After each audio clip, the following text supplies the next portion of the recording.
Et la première question sera pour Monsieur Messner. Ce livre, très émouvant, pourquoi il a fallu attendre si longtemps avant de pouvoir l'écrire? Prima di tutto, buonasera a tutti. Sono molto felice di presentare questo libro sotto il Monte Bianco, una delle montagne che a Walter Bonatti è stata molto vicina, molto importante, sotto il Dru, che purtroppo il suo pilastro è crollato, ma rimane nel nostro ricordo uno dei pilastri della storia dell'alpinismo. E poi sono molto contento che i francesi hanno sempre capito Walter Bonatti, anche con l'aiuto di Pierre Massot, che ha vissuto con Walter una terribile storia sul pilone centrale del Monte Bianco. Io ero sempre affascinato di Walter Bonatti. Quando avevo 15 anni a scuola scrivevo dei compiti, avevo la libertà di descrivere una personalità, ho scritto su Walter Bonatti, sui voti non posso più rispondere perché non ricordo. Bene, scusatemi. Après, il y a un problème de disque dur, une fois qu'il est plein, il faut le vider. On vient déjà de faire l'expérience, c'est un peu dur d'arrêter sur les longues phrases. Bon, Reynold dit qu'effectivement il est extrêmement honoré et heureux d'être ici aujourd'hui, devant le massif du Mont Blanc, qui a été pour Bonatti une des montagnes les plus importantes de sa vie. Elle a été importante par les passions et les drames qu'il y a vécu, les passions et les succès à travers par exemple le pilier Bonatti qu'il a réalisé en solitaire, qui était quand même un des très très grands exploits de sa vie, et également à travers les drames qu'il a connus dans le massif du Mont Blanc. Et Reynold est très honoré du fait que, peut-être plus qu'en France, il y a une reconnaissance des extraordinaires qualités et du mythe de l'alpinisme de Walter Bonatti. Personalmente ho conosciuto Walter Bonatti nel 2004, 50 anni dopo la tragedia personale sua sul K2, e soltanto dopo la morte ho avuto il coraggio di descrivere il dramma e anche la personalità grandissima di questa persona. Donc Reynold a rencontré Walter Bonatti qu'en 2004. Jusque-là, ils ont toujours été un petit peu des frères ennemis. Et ce n'est qu'après le drame, des années après le drame du K2, qu'il a vraiment lui-même, ayant gravi le K2 et en repassant par les mêmes endroits que Walter Bonatti, il a compris ce que Bonatti avait vécu et l'extraordinaire drame qui a été un des actes fondateurs de la carrière de Walter Bonatti. Mi sono sforzato tantissimo nel CAI italiano, nel Club Alpin italiano, per chiarire la storia del K2 anche ufficialmente, e pochi anni fa ci siamo incontrati Pierre Massot, Walter Bonatti e me a Trento nel grande festival a rispondere anche definitivamente su questa tragedia sul pilone centrale, la quale era stata meno capita in Italia che in Francia, e bisognava ritornare a chiarirla per far capire che non era altra uscita di quella che poi è successa. Donc Reynold explique qu'en ce qui concerne le drame du K2, il a pris une position, il a essayé depuis des années d'expliquer et de trouver pourquoi et comment s'est déroulé le drame sur le K2. Puisque même en Italie, des années après, tout le monde avait des doutes et personne n'avait vraiment la vérité sur ce drame. Également, de la même manière, il a rencontré Pierre Massot il y a quelques années et ils ont parlé également du drame du pilier du Freinet. Et après avoir vraiment analysé les choses et avoir discuté avec Pierre, il a voulu vraiment qu'il soit très très clair que si ce drame s'est déroulé, il n'y avait pas d'autre issue et il n'y avait pas d'autre alternative que celle qui a abouti à la tragédie que l'on connaît. Conoscendo Sandro Filippini, conoscitore molto bene della storia dell'alpinismo e anche della figura e della biografia di Walter Bonatti, ci siamo messi assieme, io ho tentato a chiarire psicologicamente la personalità di Bonatti che è uscita da questo dramma del K2, lui trovando il tempo a raccontare in profondità la vita sia privata, da alpinista, da scienziato quasi di Walter Bonatti, specialmente anche il grande amore che c'era fra Walter Bonatti e la Rossana Podestà, grande attrice italiana.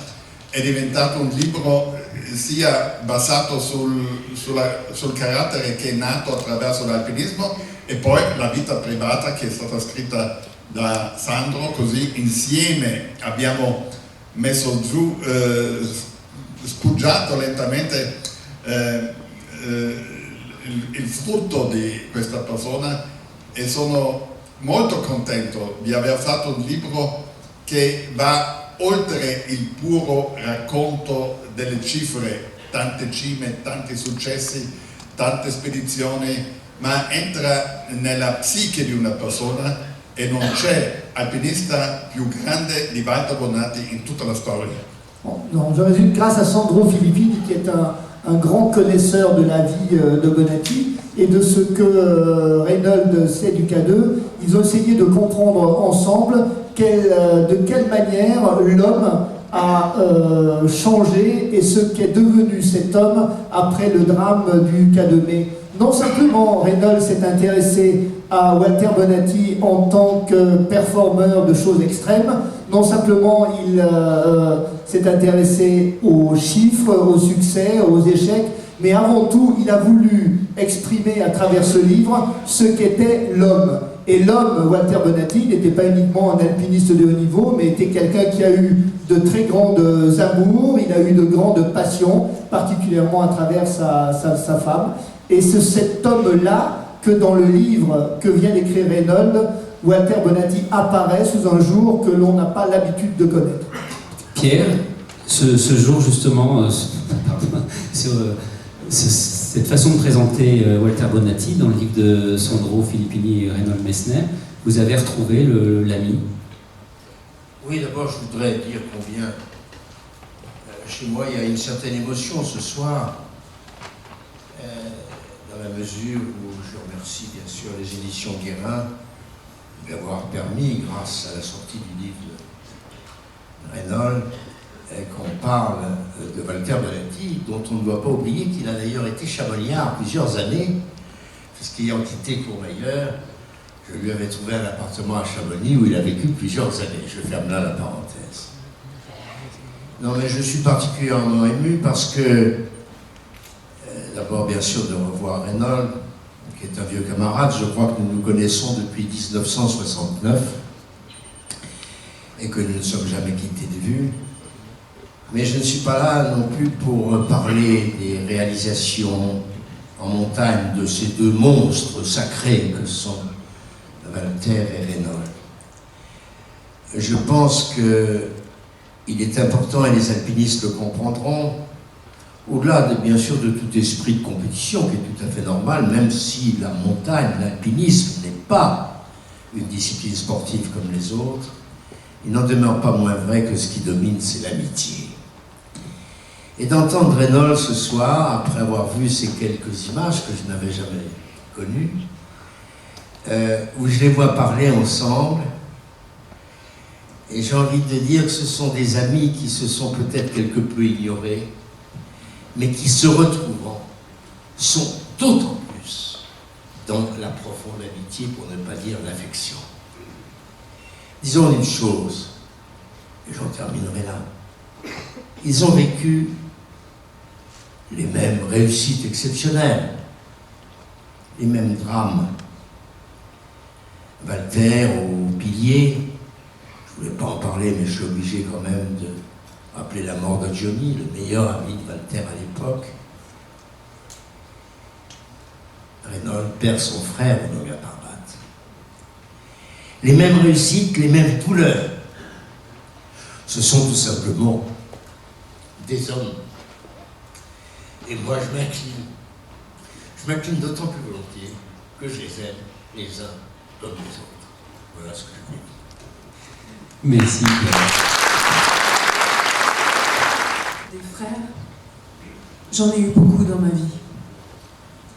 Nous étions 9 dans la maison du Val di Funes. Nous sommes toujours restés très unis. Mais celui dont j'étais le plus proche dans ma jeunesse me manque depuis plus de 40 ans. Avec lui, Gunther, mon cadet de 2 ans, nous avons tout partagé. Surtout la découverte et la passion de l'alpinisme. En nous séparant à jamais sur le Nanga Parbat, cette passion allait décider de nos vies. Lui, Gunther, perdit la sienne là-haut. Et j'entamais de mon côté, en survivant et sans en être conscient, le parcours qui m'a conduit à devenir ce que je suis. Un aventurier connu, même de ceux qui ne connaissent pas la montagne. Ce n'est pourtant pas la célébrité qui m'a permis de comprendre, bien des années plus tard, que j'avais un frère que je ne connaissais pas. Pas un frère de sang, un frère de cœur, qui partageait avec moi un idéal, une vision de la vie proche de la mienne. Dans l'esprit et avant tout dans l'action, Walter Bonatti est un frère inespéré.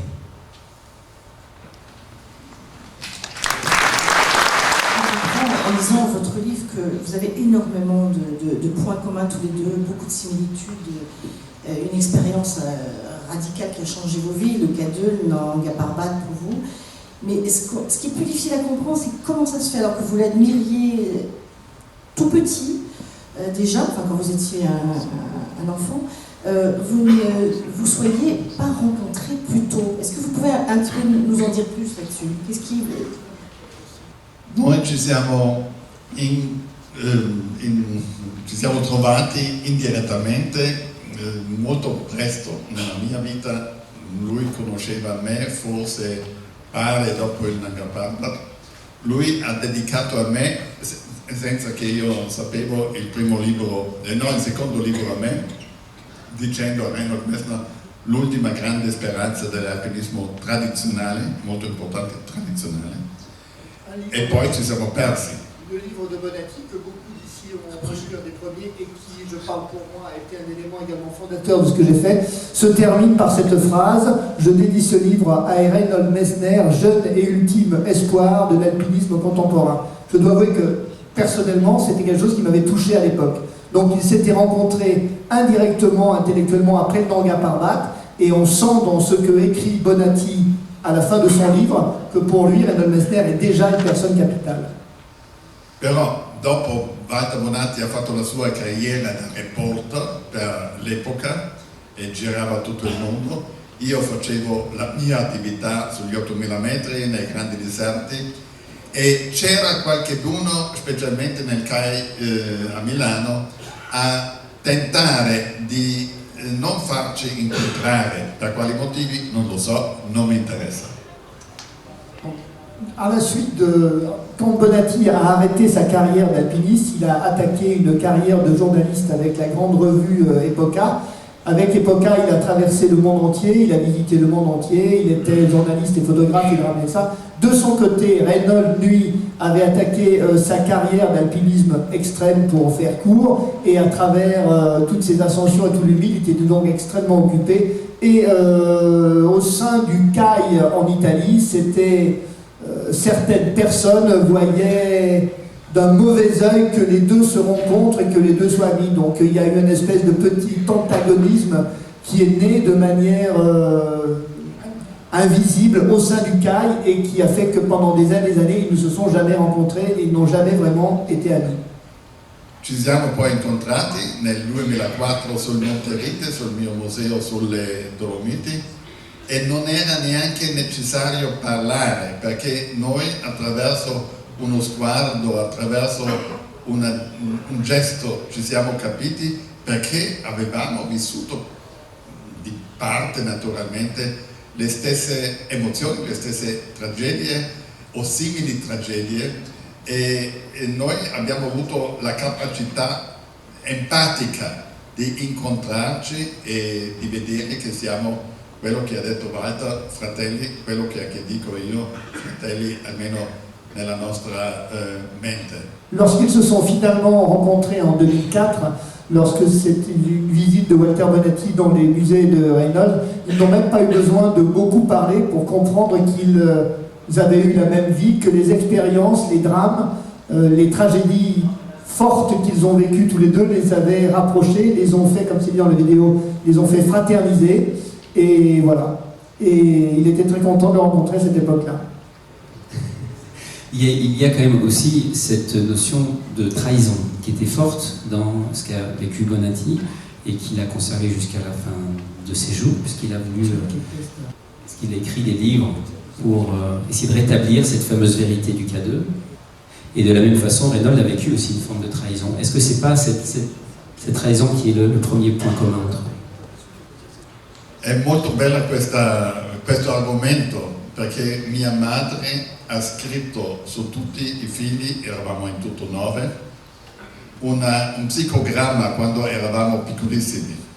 E quando avevo 40 anni e ho lasciato la mia Valle Natia nelle Dolomiti, mi ha dato questo foglio dove lei ha scritto quello che pensava su di me quando ero un piccolo bambino, e lì dice che ho una forte necessità di difendere la giustizia, di avere una aggressività verso l'ingiustizia.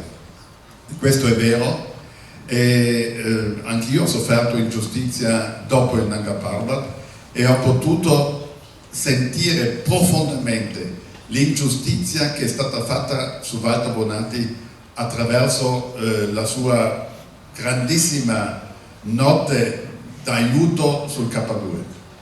Donc, quand il a eu une quarantaine d'années, il a récupéré une espèce de petite pièce qu'il appelle lui un psychodrame qu'avait écrit sa maman avec l'ensemble de ses enfants. Il ne l'avait pas lu, il ne l'avait pas vu avant.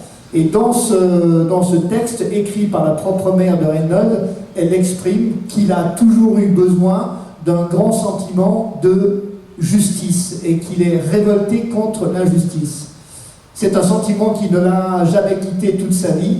À la suite de l'expédition au Nanga Parbat, il a profondément ressenti ce sentiment de trahison et d'injustice à la suite du drame qui est arrivé, et par là même, il a compris pourquoi Walter Bonatti avait lui également ressenti ce profond sentiment d'injustice et de trahison après sa nuit incroyable à plus de 8000 mètres sur le K2. La nuit est tombée sur le K2. Les deux hommes, à bout de force, ont désormais cessé de se traîner, écrasés par la charge qui scie les épaules et bride la respiration. À chaque pause, la tête appuyée sur le piolet pendant de longues secondes, bouche ouverte, ils aspirent goulûment l'air raréfié des 8000, qui ne leur suffit plus pour tenir le rythme de la marche. Un pas encore. Une nouvelle respiration exténuée. Ils s'arrêtent. La torture cesse momentanément, mais le soulagement espéré ne vient pas. Les voici arrêtés, en équilibre instable sur la pente vertigineuse et glacée. Il y a juste assez d'espace pour poser les crampons et rester accrochés à la montagne avec l'aide du piolet. Une sécurité précaire, quasi inexistante. Depuis de longues minutes, 1 heure peut-être, ils hurlent, entre deux quintes de tout, leur dernier cri de rage et de désespoir. Ils crient dans le vide, le visage tourné vers le haut, là où ils imaginent le salut, mais où malgré les ténèbres désormais épaisses, ils ne voient que le danger mortel que constitue l'immense sérac qui les surplombe. Une masse menaçante qui les écrase de sa présence et fait entendre ses craquements sinistres. Engoncés dans leurs épaisses vestes de duvet, leur unique défense contre le vent et le froid, les deux hommes n'ont avec eux que leurs inutiles chargements de 3 bouteilles d'oxygène, bleues et rouges, disposées horizontalement l'une sur l'autre, soit plus de 20 kilos chacun. Un poids énorme à cette altitude, pour des bouteilles dont ils ne peuvent même pas se servir. Rien d'autre, pas un sac de vivres. pas un réchaud pour tenter de faire fondre un peu de neige afin d'étancher la soif qui les dévore depuis des heures. Pas de tente non plus où se protéger du vent et retrouver un peu de chaleur, ou se libérer un moment des grosses chaussures qui martyrisent leurs pieds pour se les masser en espérant faire passer la douleur. Ils ne peuvent même pas s'éclairer. La lampe torche ne fonctionne pas. Les piles sont épuisées par le gel. Malgré tout, mais à intervalles de plus en plus espacés, ils hurlent pour garder vivante l'espérance d'une réponse. Elle doit venir. Ils en sont sûrs. Mais seul répond le sifflement du vent et des bourrasques de neige glacée qui les enveloppent. Achille! Lino! Où êtes-vous? Vous nous entendez, bon sang? Aucune trace des deux compagnons, qui ne doivent pourtant pas être loin, installés dans la tente du camp neuf, celle du salut. Cette tente qu'ils auraient dû déjà trouver bien plus bas, avant même le coucher du soleil, après être montés obstinément. Ils savent à présent qu'elle n'est pas derrière cette grande masse rocheuse qui aurait pu la cacher à leur regard désespéré. Le plus jeune des deux, après avoir posé ses bouteilles, est allé voir jusque-là, dans un ultime effort. Mais il est revenu bredouille. « Répondez, misérables !» C'est dans ces moments dramatiques où l'idée de la mort se précise, que l'esprit cherche encore à la repousser, mais qu'elle s'impose lentement, comme une conséquence inéluctable.